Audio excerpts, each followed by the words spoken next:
사람도 물 위를 걸으면 좋겠죠? 한 방송을 보니까 저 유럽 사람들이 좀 특이한 면들이 있는 것 같아요. 이 앞다리를 들고 이렇게 물 위를 걷는 도마뱀이 있어요. 혹시 텔레비에서 보신 적 있습니까? 조그마한 도마뱀인데 꼬리를 물에다 탁 집어넣고 그러니까 그것을 보고 똑같이 걸으면 물 위를 걸을 수 있지 않을까. 막 여러 사람들이 나와서 물 위를 걷는데 두 발짝을 못 떼요. 다 그냥 물속으로 들어가고, 또 어떤 사람은 방수되는 신발을 신고 걸으면 혹시 도마뱀처럼 걷지 않을까. 첫 발에 들어갑니다. 첫 발에. 오늘 좀 바다에 대한 이야기를 하고, 그리고 이 바다가 뜻하는 성경의 의미가 무엇인지 여러 군데 말씀을 찾아보고 설교를 정리할까 합니다. 여러분, 저는 군생활을 포항에서 했고 한 7, 8개월은 여러분들이 잘 알고 있는 이 과메기의 고장 구룡포에서 또 한 7, 8개월 바닷가에서 군생활을 했습니다. 코앞이 바다였어요. 나가서 한 10걸음 걸으면은 동해 바다에 바로 입수할 수 있는 그런 이렇게 고시라고 하지요. 구룡포 자체도 고시잖아요. 그죠? 근데 구룡포 바로 밑에 툭 튀어나온 그런 곳에서 한 8개월 정도 해안 초소 근무를 했습니다. 하루는 이런 좀 사건이 있었어요. 밤에 근무를 쓰기 때문에 낮에는 보통 초소 진지 구축 작업들을 합니다. 근데 제가 저희 초소가 있었던 좀 남쪽으로 걸어서 한 500m에서 한 1km 정도 되는 곳에 조금 더 튀어나온 해안 절벽 지대가 있었어요. 거긴 군사지역이고 민간인들은 들어갈 수가 없습니다. 낮에 종종 구룡포에 여행 왔다가 그곳이 해안 절벽이고 경치가 좋고 바닷물이 깨끗해서 뭐 여대생들이 들어가서 셀카를 찍는다든지 아니면 가족 단위로 들어가서 바다를 구경하다가 호루라기 소리를 듣고 불이 나게 도망가는 그런 여행객들이 또 종종 있기도 해요. 그렇게 후임 하나 데리고 가서 해안 진지 구축하기 위해서 작업을 하고 있는데 저쪽에서 승용차 한 대가 탁 멈추는 겁니다. 그리고 젊은 부부가 두벅두벅 그 해안 절벽, 또 해안 절벽 앞에는 이 비스듬하게 또 이 바닷가로 내려가는 이렇게 완만한 길이 열려 있어요. 근데 젊은 부부가 그 군사지역 그 안으로 두벅두벅 걸어 들어오는 거예요. 그래서 제가 제재를 했어요. 여기는 군사지역입니다. 들어와서는 안 됩니다. 자, 그러자 보통 이렇게 젊은 이 남녀가 그런 곳에 오면은 일단은 표정이 어두워요, 웃어요? 웃지요. 자기가 너무 이쁘다. 그죠? 보통 그런단 말이죠. 막 카메라도 들고 또 옷도 또 이렇게 여행객들 옷 입지 않습니까? 또 막 그런 옷들을 입고. 근데 그 부부는 옷도 어둡고 표정도 어두워요. 여자분은 화장도 안 했어요. 남자분도 스킨 로션도 안 바른 것처럼 피부가 떠 있습니다. 그때는 겨울이었어요. 그래서 혹시 표정을 보고 무슨 일이 있습니까? 어떤 이유가 있습니까? 여기 들어와야 되는 이유가 있습니까? 그랬더니 무겁게 아내 되시는 분이 입을 뗐습니다. 실은 갓난아기 아이가 어제 사망했습니다. 그래서 유골을 가지고 왔습니다. 여기 앞바다에다가 뿌렸으면 좋겠습니다. 한참을 고민하다가 잠깐 시간을 드릴 테니 해안 절벽 비스듬한 길로 내려가서 그곳에다가 아이의 유골을 뿌리고 돌아오시길 바랍니다. 그렇게 부부는 그렇게 아이의 유골을 바다에다가 뿌려주고 돌아왔어요. 감사합니다. 고맙습니다. 저는 그렇게 돌아가는 그 부부의 뒷모습을 보면서 많은 생각들을 하게 됐어요. 앞으로 저 부부가 바다를 바라볼 때 어떠한 생각을 하게 될까? 제가 바라보는 바다가 있고 그 부부가 바라보는 바다는 분명 다를 거예요. 그렇지 않습니까? 지금도 구룡포에 가면은 맛집들이 많이 생겼습니다. 과메기가 유명하고 또 오래된 장칼국수도 유명하고 또 횟집들도 유명합니다. 여행객들이 많이 와요. 여러분, 여행객들이 바라보는 바다, 그리고 그곳에서 근무를 쓰고 있는 해병대원들의 그 바다, 그리고 그곳에 와서 아이의 유골을 뿌리고 돌아간 그 부부가 바라보는 바다는 분명 다를 것이라는 거예요. 여러분에게 바다는 어떠한 장소입니까? 바다 하면 떠오르는 감정, 바다 하면 떠오르는 생각들. 저는 좀 이렇게 생각을 해봤습니다. 바다는 참 다양한 얼굴을 가지고 있는 장소이다. 여러분, 또한 바다는요, 문학과 예술에서 가장 풍부한 감정을 제공해주는 장소이기도 합니다. 문학에서 많이 등장하는 바다, 또 예술계에서 많이 사용되어지고 있는 장소가 바다라는 거예요. 잔잔한 바다는 위로를, 끝이 보이지 않는 그 바다는 그리움을, 거친 바다는 뜨거운 분노를 상징하는 곳이 바다라는 거예요. 같은 같은 바다인데 어떤 사람은 위로를 받고, 같은 바다인데 어떤 사람은 수평선을 바라보면서 떠나간 옛 애인을 떠올리며 그리움을, 어떤 사람은 거친 파도를 보면서 나를 화나게 만든 그 인간들, 나를 분노하게 했던 그 인간들을 떠올리는 그 뜨거운 분노를 상징하는 장소가 바다이기도 하다라는 것이죠. 바다를 사용한 몇 가지 표현을 읽어드리도록 하겠습니다. 바다는 말없이 다정하다. 문학적인 표현이죠. 그죠? 같은 바다를 바라보는데 문학적으로 표현이 다양하다라는 거예요. 바다는 말없이 다정하다. 여러분, 제가 해안초소 8개월 근무 쓰고 쓸 때 첫 한 달 먼저 부대보다 먼저 한 달 먼저 들어가서 그 해안의 여러 가지 진지를 보고 통신 장비를 보고 또 여러 가지 탄약 창고도 미리 또 확인하고 그러면서 바다에 탁 서서 이렇게 낮에 근무를 탁 쓰는데 너무 좋은 거예요. 그 넘실넘실대는 그 동해의 푸른 바다 너무 이쁜 거예요. 야, 좋다. 여기서 군생활 한다고 하면은 36개월, 46개월도 할만하겠다.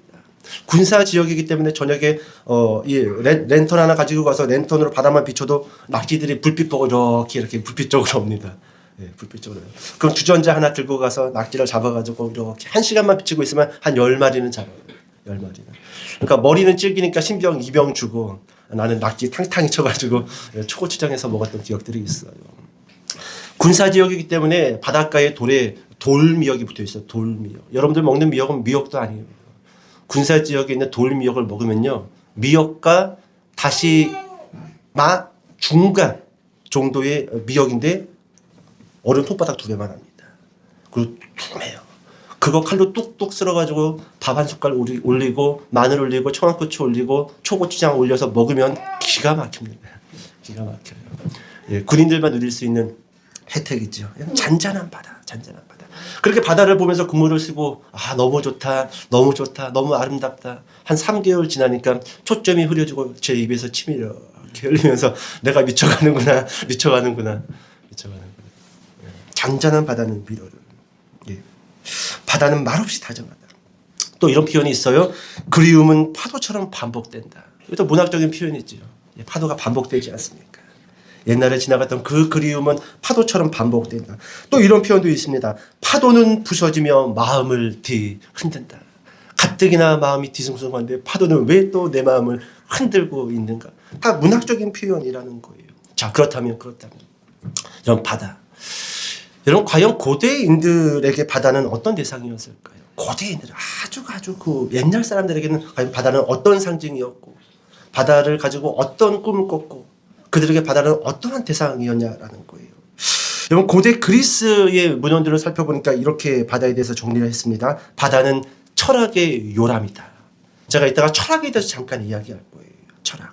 철학의 그 기원, 철학의 그 출발이 어디인지. 근데 이 철학에 시작되어졌던 그 그리스인들은 바다를 철학의 요람이다 라고 이렇게 이야기를 했다라는 거예요. 자, 고대 메소포타미아 및 히브리인들, 그러니까 아브라함이 살았던 곳이죠. 메소포타미아, 갈대우르. 그 메소포타미아하고 히브리인들이 생각했던 바다는 이렇습니다. 바다는 혼돈과 공포의 장소이다.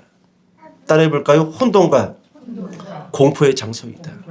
여러분, 성경 전체, 그냥 창세기부터 계시록에 이르기까지 바다, 성경이 말하는 바다는 실제로 이 고대 메소포타미아인들과 히브리인들이 생각했던 그 바다와 얼추 비슷합니다. 혼돈과 공포의 장소. 자, 고대 이집트인들은 이렇게 바다에 대해서 생각했습니다. 창조되기 전에 원초적인 심연이 있었던 곳이다. 말이 어렵지요? 심연. 좀 이렇게 생각해 볼까요? 바다는 생명의 시작과 생명의 끝이 있는 곳이 바로 바다다. 이집트인들은 그렇게 생각을 했다라는 거예요. 자, 여러분, 제가 조금 전에 철학에 대해서 잠깐 말씀드린다고 했지 않았습니까? 여러분, 철학은 그리스에서부터 시작되어졌습니다. 그리스. 유명한 철학자들이 많이 나온 것이죠. 그런데 여러분, 왜 그리스에서 철학이 시작되었냐라는 거예요. 그 이유가 중요한데 그 이유가 바로 바다 때문입니다. 바다. 아니, 어떻게 철학의 시작이 바다 때문이죠? 여러분, 그리스의 바다, 지중해. 물론 이스라엘 땅 서쪽도 지중해지요. 근데 여러분, 그 철학이 그리스에서부터 시작되어진 가장 중요한 이유가 바로 지중해, 바다 때문이라고 철학가들은 이야기를 하고 있다라는 거예요. 그러면 왜 바다에서 철학이 시작되어진 것인가? 간단하게 간략하게 이렇게 좀 설명을 드려볼게요. 길게 이야기하면 어려우니까. 여러분 망망대해. 그리스 사람들이 항해술을 배우고 배를 띄워서 또 다른 대륙을 가기 위해서 망망대해에 나갔을 때 그들은 어디로 가야 할지 갈 길을 알지 못했다라는 거예요. 어디로 가야지 올바른 길일까요? 어느 쪽으로 가야지 잘 가는 길일까요? 어느 쪽으로 가야지 진짜 길일까요? 어떻게 알 수 있습니까? 동서남북 어디를 봐도 바다밖에 안 보인단 말이죠. 거기에서부터 사고가 시작되어지고 사고의 전환이 일어났는데 그 사고의 전환이 바로 철학이에요. 철학. 그래서 그리스에서부터 철학이 출발되어졌고 그리스 지역의 사람들이 고대로부터 항해술이 뛰어났어요.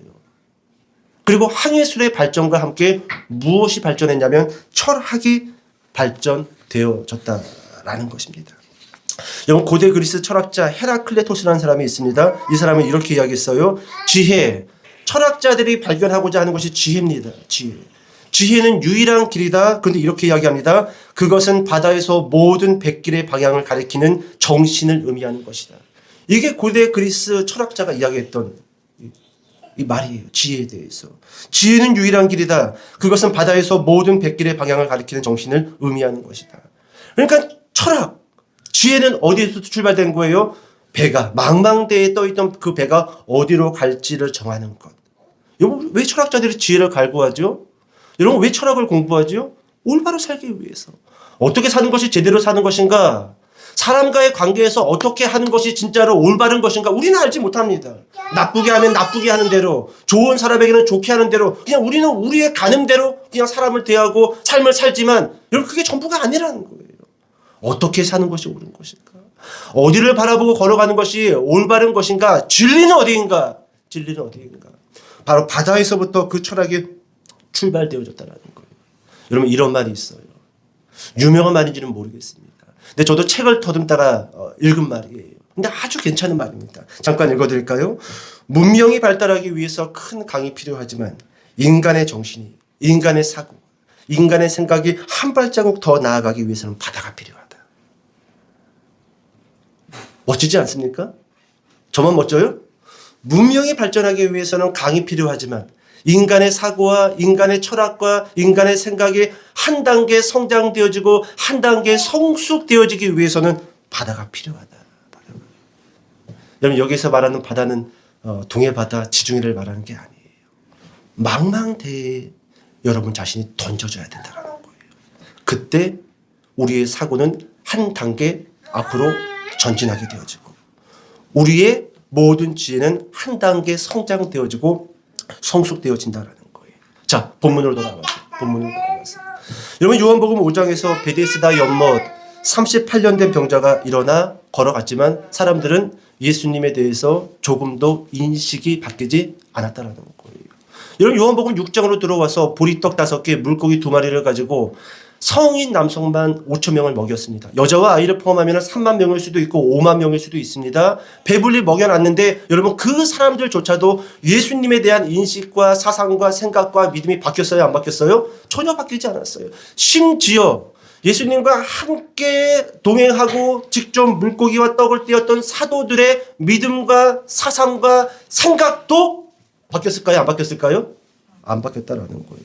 자, 그렇다면 어떻게 해야 여러분 유대인들의 생각을 바꾸고 어떻게 해야 제자들의 믿음을 성장시킬 수 있냐라는 거예요.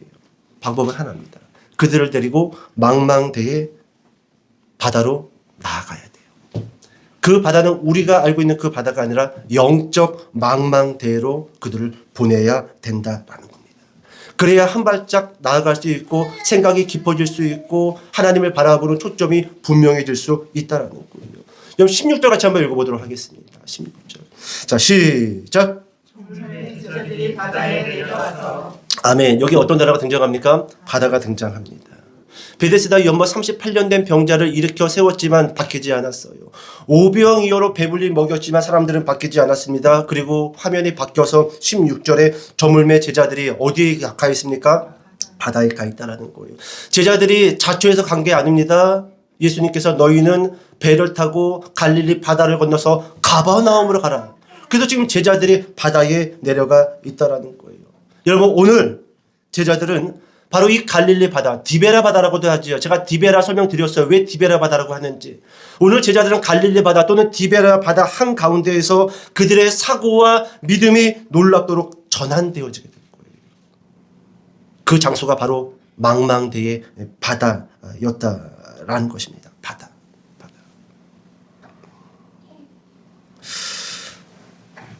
그러면 성경에 등장하는 수많은 인물들 가운데 영적 바다에 보내진 인물들이 많이 있습니다. 그리고 그 영적 바다에서 기가 막히게 하나님의 손에 붙들려 쓰임받았던 인물들이 많이 있어요.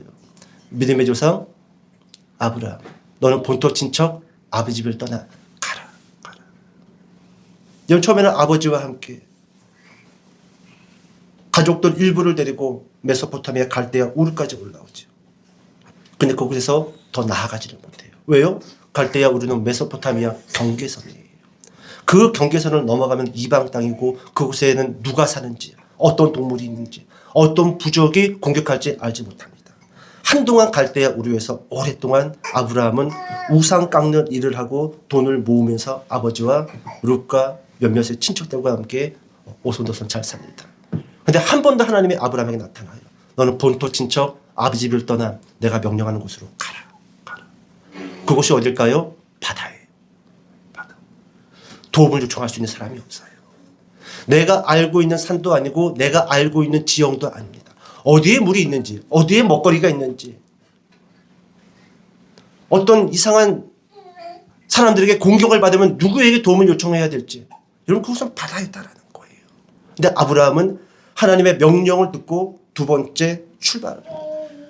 그리고 그곳에서 그는 믿음의 조상으로 자리를 굳히게 되는 거예요. 영적 바다, 영적 바다. 여러분, 아브라함만 그럴까요? 모세 40년 동안 왕궁에서 왕자로 잘 성장했다가 사람을 죽이고 미디안 광야로 도망가지 않습니까? 그 미디안 광야에서 무려 40년 동안. 여러분, 그 40년의 시간은 모세에게는 바다였어요. 영적 바다, 망망대. 누구를 만나야 될까? 어디로 가야 될까? 어떻게 살아야 될까? 아는 사람도 없는 것. 하지만 그 40년 그 망망대의 바다에서 모세는 이스라엘 백성들을 출애굽시킬 수 있는 리더로 하나님이 부르시지 않습니까? 영적 바다. 여러분, 모세만 있습니까? 요셉도 있지요. 우리 지난주에도 요셉에 대한 말씀을 잠깐 살펴봤지만 요셉 형들에게 팔리지요. 미디안 상인들에게 팔려요. 그래서 애굽의 노예로 끌려갑니다. 보디발의 집에서 일하는 총무로 그렇게 시간을 보냈죠. 여러분, 그 시간 요셉에게는 바다의 시간이었어요. 영적 바다의 시간. 어떻게 형들이 나를 팔 수 있지? 내가 이 미디안 상인들에게 애굽으로 끌려가면 그곳에서 나는 어떻게 될까? 나는 어떤 일을 하게 될까? 날마다 날 때릴 텐데 먹는 것은 제대로 먹을 수 있을까? 잠은 잘 수 있을까? 내가 몸이 다치면 누구한테 치료해달라고 이야기를 하지? 돈도 없어. 아는 사람도 없어. 외국 땅이야. 형들은 나를 팔았어. 근데 그 영적 망망대에서 요셉은 애굽의 총리의 자리로 올라가게 된다는 거예요. 봐요, 여러분. 봐요. 여러분, 이것이 하나님의 일하심의 독특한 방법이에요. 독특한 방법. 그래서 여러분, 이 사람이 하나님의 사람인지 하나님의 사람이 아닌지 그 사람의 영적 바다에 보내졌을 때 그것이 분명해진다는 겁니다. 분명해져요.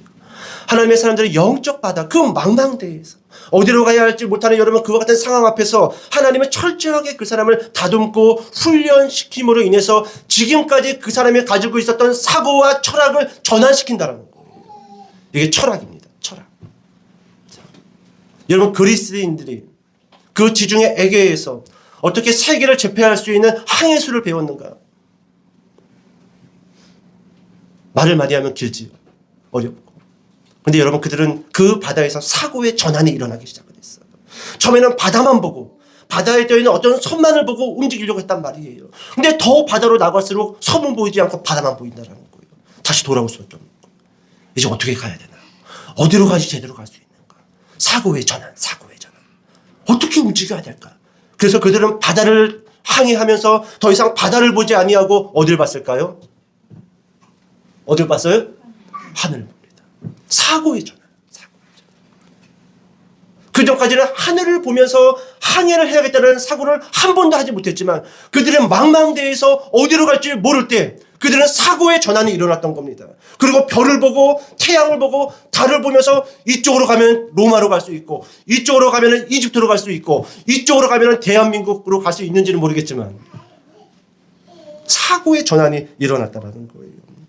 아브라함도 그렇고 모세도 그랬고 요셉도 그랬고 하나님이 그들을 영적 망망대해로 몰아붙이자 그들은 영적 사고 전환이 일어났고 결국 하나님의 손에 붙들려 위대하게 쓰임받는 사람들이 되었다는 것입니다.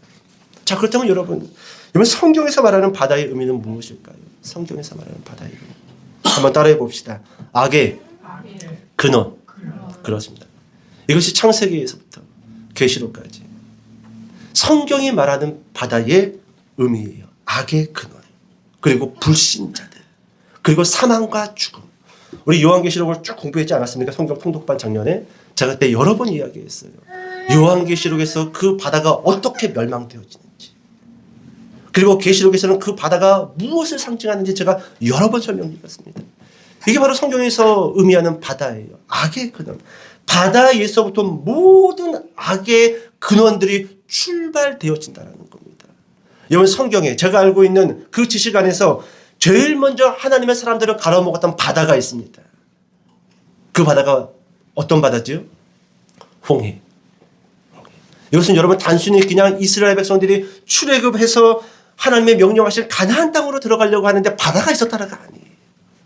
바다가 있었다.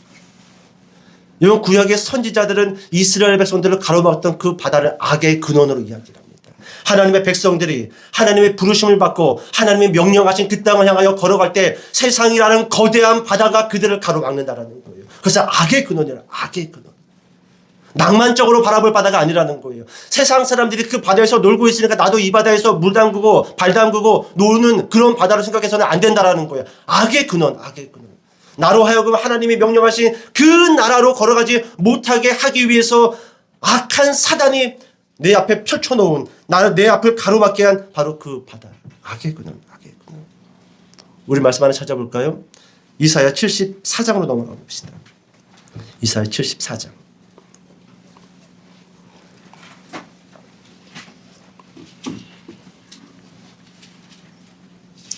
12절부터 15절까지 같이 한번 읽어보도록 하겠습니다. 이사야 74장. 시편. 네, 죄송합니다.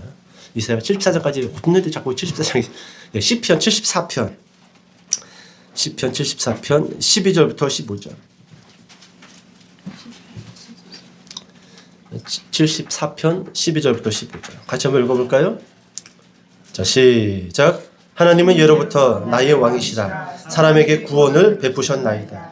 주께서 주의 능력으로 바다를 나누시고 물 가운데 용들의 머리를 깨뜨리셨으며 리워 야단의 머리를 부수시고 그것을 사막에 사는 자에게 음식물로 주셨으며 주께서 바위를 쪼개어 큰 물을 내시며 주께서 늘 흐르는 강들을 마르게 하셨나이다. 아멘. 여러분 여기도 무엇이 등장합니까? 바다가 등장합니다. 주의 능력으로 무엇을 나누시고 바다를 나눴다라는 거예요. 악의 근원을 나눴다라는 겁니다. 그리고 그 물속에 무엇이 있다고 시편의 기자는 이야기하죠. 용들의 머리가 있다. 여러분 계시록하고 똑같은 말씀이에요.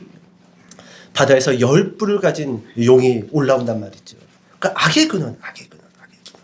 여러분 에스겔서 32장 2절로 들어가 봅시다. 에스겔서 32장 2절.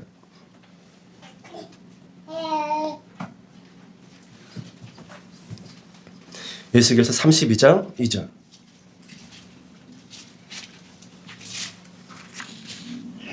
자, 같이 한번 읽어볼게요. 자, 시작.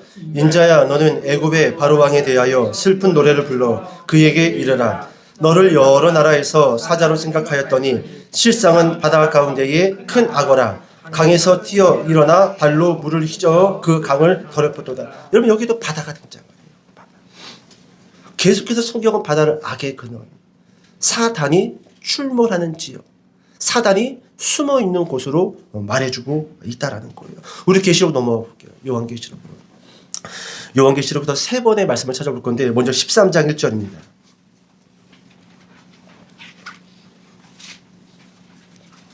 계시록 13장 1절.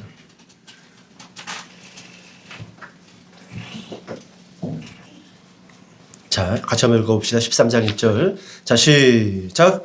내가 보니 바다에서 한 짐승이 나오는데 머리가 7이라. 그 뿔에는 10왕관이 있고 그 머리들에는 신성모독하는 이름들이 있더라. 아멘. 이제 성경 마지막 장 계시도. 그리고 바다가 등장을 합니다. 근데 그 바다에서 어떤 짐승이 등장합니까? 뿔이 10인. 그리고 머리가 7인. 악의 근원. 그 짐승이 바다에서부터 올라오고 있다는 거예요. 예수 그리스도께서 그 바다를 멸하실 겁니다. 그것이 계시록의 마지막 장식이에요.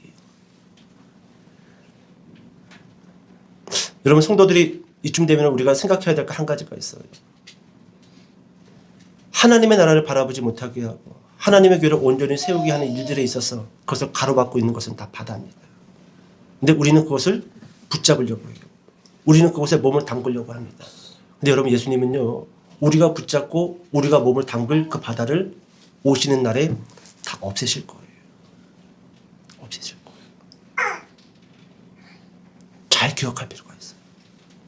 과연 우리로 하여금 가로막고 있는 그 홍해와도 같은 바다는 무엇인가? 무엇이 나로 하여금 하나님 나라에 대한 소망을 사라지게 만들었는가? 무엇이 나로 하여금 영혼을 구원하는 일에 있어서 그 관심을 사라지게 하였는가? 무엇이 나로 하여금 이 세상의 바다를 바라보면서 한숨을 쉬고 그 바다에서 뭐 건질 것 없는가 바라보게 만들었는가? 과연 그 바다는 무엇인가? 예수 그리스도께서 오시는 그날 여러분 그 바다는 감쪽같이 사라지고 없게 될 거예요. 그러니까 여러분 세상 사람들은 정말 불쌍한 사람들이에요. 주님 오시면 없어질 그 바다를 조금 더 누리고 얻기 위해서 온 평생을 그곳에서 시간을 보내고 그곳에서 싸우고 그곳에서 근심하고 그곳에서 웃잖아요. 없어질 것을 위해서. 자, 계시록 15장 1절입니다. 계시록 15장 1절.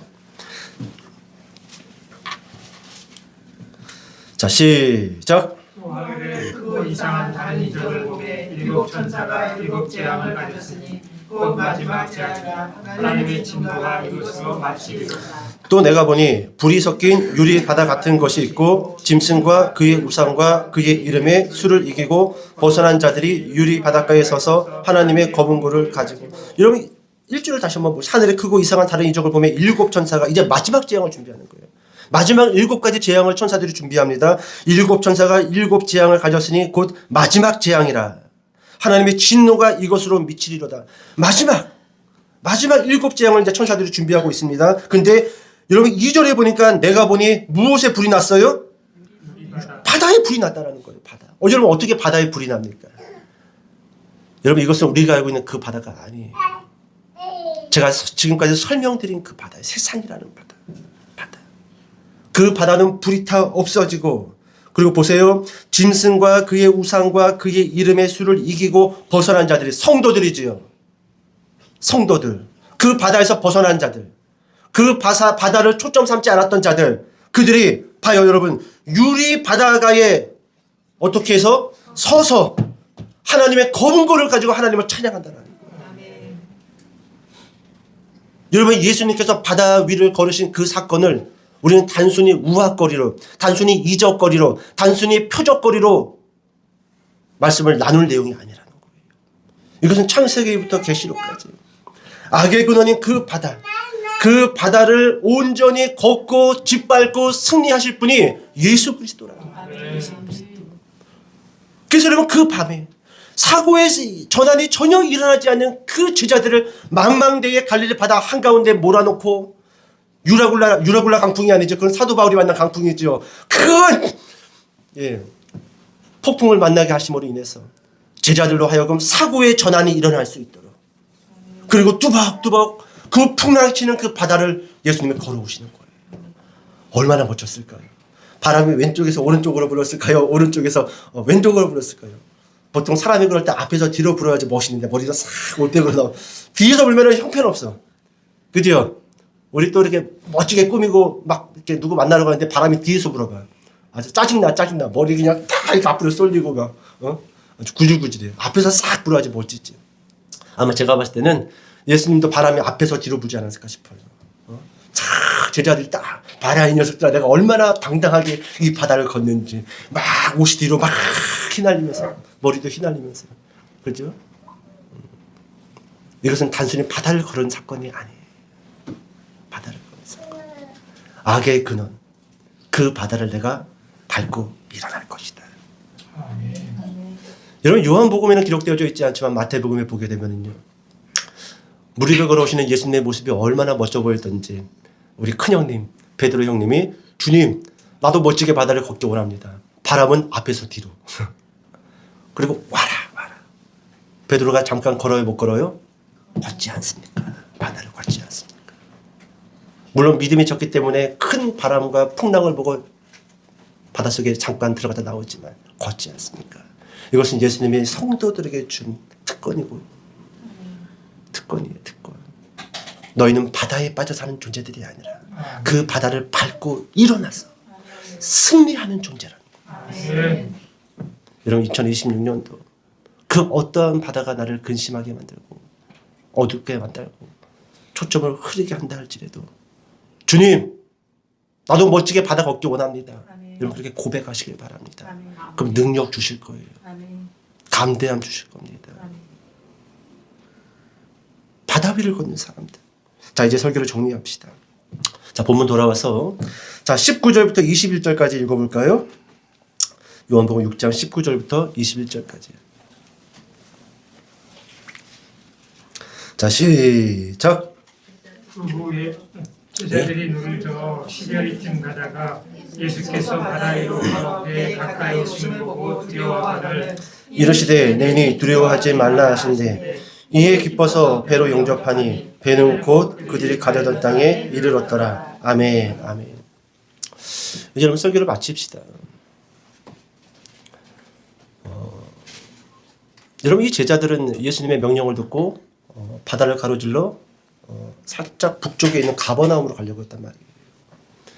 그런데 그 바다는 제자들을 가지 못하도록 막았어요. 그렇죠? 얼마나 수고했을까요?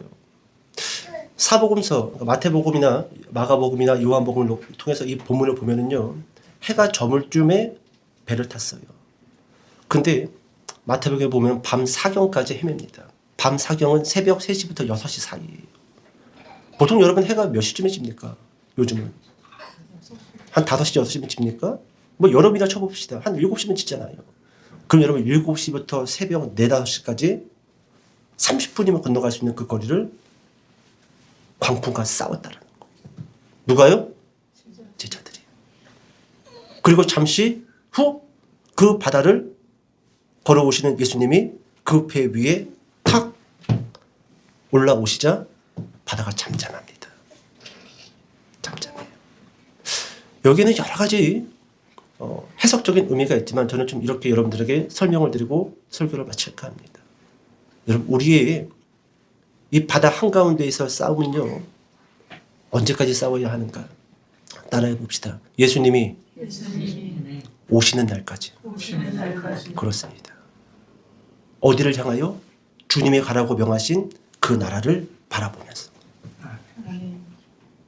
주님 오시기까지 여러분 그 싸움은 끝나는 싸움이 아니에요. 우리는 빨리 여러분 이 영적 바다에서 영적인 싸움을 끝내고 편안하게 그 바다에서 낚시하면서 살려는 마음을 가지고 있습니다. 그것은 비성경적인 믿음이에요. 비성경적인 믿음. 제가 청년들한테 자주 이야기했던 메시지가 있어요. 이 땅에서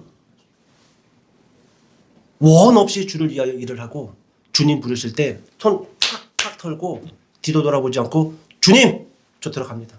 천국으로. 이 정도까지 말 나올 만큼 수고하셔야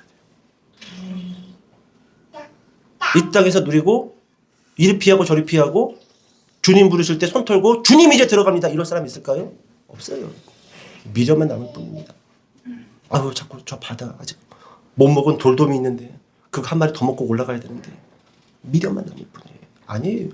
주님 부르실 때 여러분 툭툭 털어버려요. 아유 이제 다 끝났다 이제.